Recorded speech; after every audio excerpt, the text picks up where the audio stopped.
Well, again, you might try something like 4 and see if it would work, but you can definitely tell 2 will go again because of what they end in. So I'm going to go ahead and do the 2 again. Now the bottom, I can just look at and tell 2 goes into 16 8 times, 2 goes into 8 4 times. The top I need to work out. Need to take the 1/12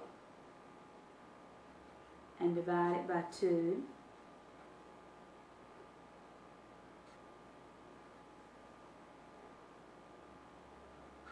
And I get 56.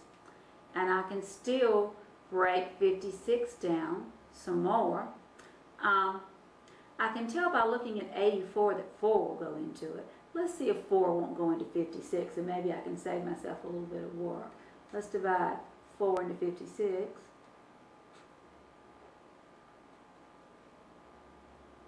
And that will go 14 times. So let's divide 4 into both of these. And I'll end up with 14 up here. And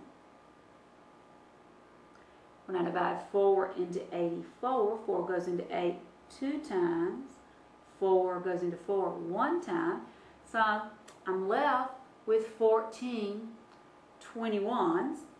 And let's write 14 21s down here and look at it.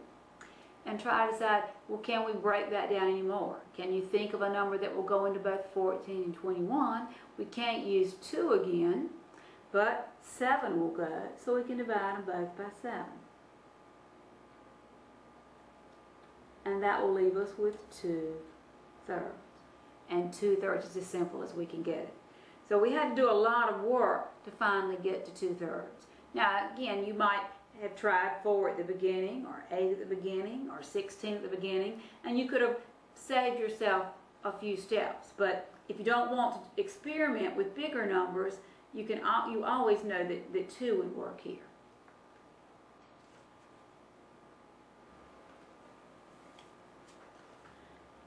Here are a couple more I want us to try to reduce. 99 1/65. This looks a little bit tougher. Doesn't end in a 5. 99 is not even, so we can't divide by 2. So it looks like we might not be able to do any reducing. It looks like it might be already reduced. But we're forgetting one thing. We need to check the divisibility test for 3. If we add up the digits, like if we add up 9 and 9, we get 18. Since 3 will go into 18, it means 3 will go into 99. Actually, you could look at 99 and tell. You can't look at 165 though. Let's add up those digits. 1 plus 6 plus 5, and we're going to get 12. Since 3 will go into 12, 3 will also go into 165. So we want to divide both of these by 3. And that leaves us with 33 on top. And then we can't look at 165 and tell how many times 3 will go. So let's just come up here and do it.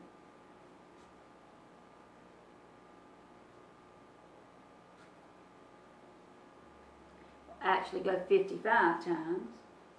So we end up with 33 over 55. Now, there's a number that will go into both of those.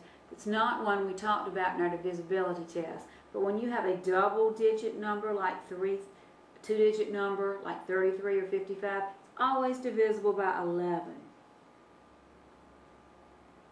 11 will go into 33 3 times, and 11 will go into 55 5 times.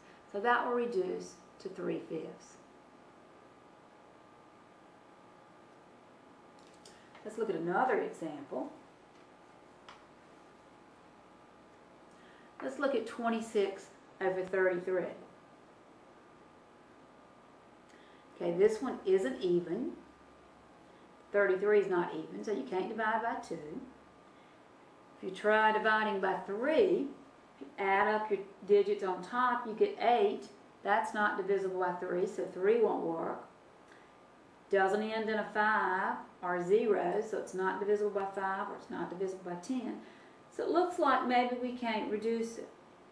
The only way we could reduce it would be if there were some prime number, some different number that might go into it that we might not think about. Numbers like 7, 11, and 13, 17, those kinds of numbers we might need to check. So the best thing to do is to look at one of your pieces and see if you can think of anything that will go into it.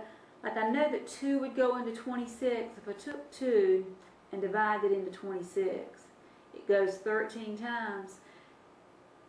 Sometimes you might try something like that and that 13 that you get, make sure it won't go into your other number. Because if it does, you could divide both of them by 13. But 13 won't go into 33, so that doesn't work. Now, if the problem had been though 26 39ths instead of 26 33rds, and I thought, well, let's just see if there's any different number in here that would go into it by thinking about what would go into the parts. Like 2 goes into 26 13 times, that we just found out a minute ago. So we need to make sure that 13 is not a common factor of both of them. And if you check, you'll find that 13 does indeed go into 39. It goes 3 times. So you need to divide each piece of this by 13. And when you do that, you'll end up with a 2 over a 3. So 26 39ths will reduce to 2/3. And that's something you'd have a hard time coming up with unless you thought about numbers that would go into 26 and then test out how many times it would go to see if by any chance that quotient here happens to be a common divisor of your other number. Now this one up here, the 26 33, is already reduced, so you can't reduce it anymore.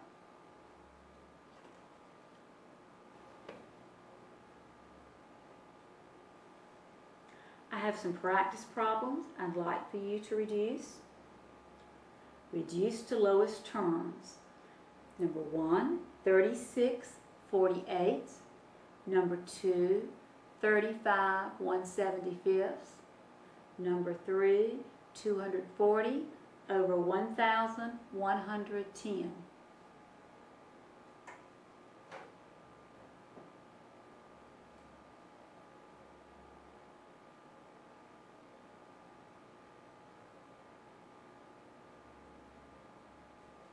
When you finish copying the problems down, cut the tape off and work them. When you complete your work, cut the tape back on to check your answers.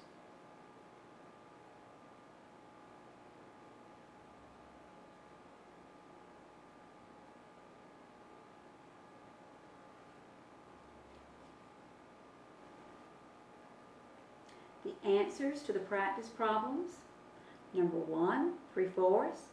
Number 2, 1/5. Number 3, 8 37.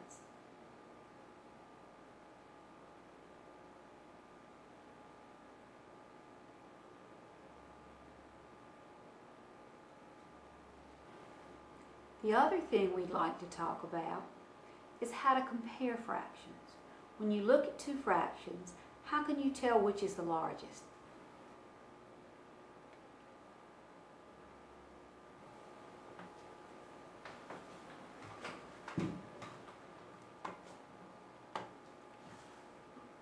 Okay, we want to decide which is greater, 3/4 or 2/3.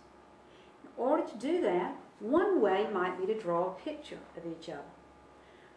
We take our whole and split it into 4 pieces and shade in 3 of them, and that gives us 3/4.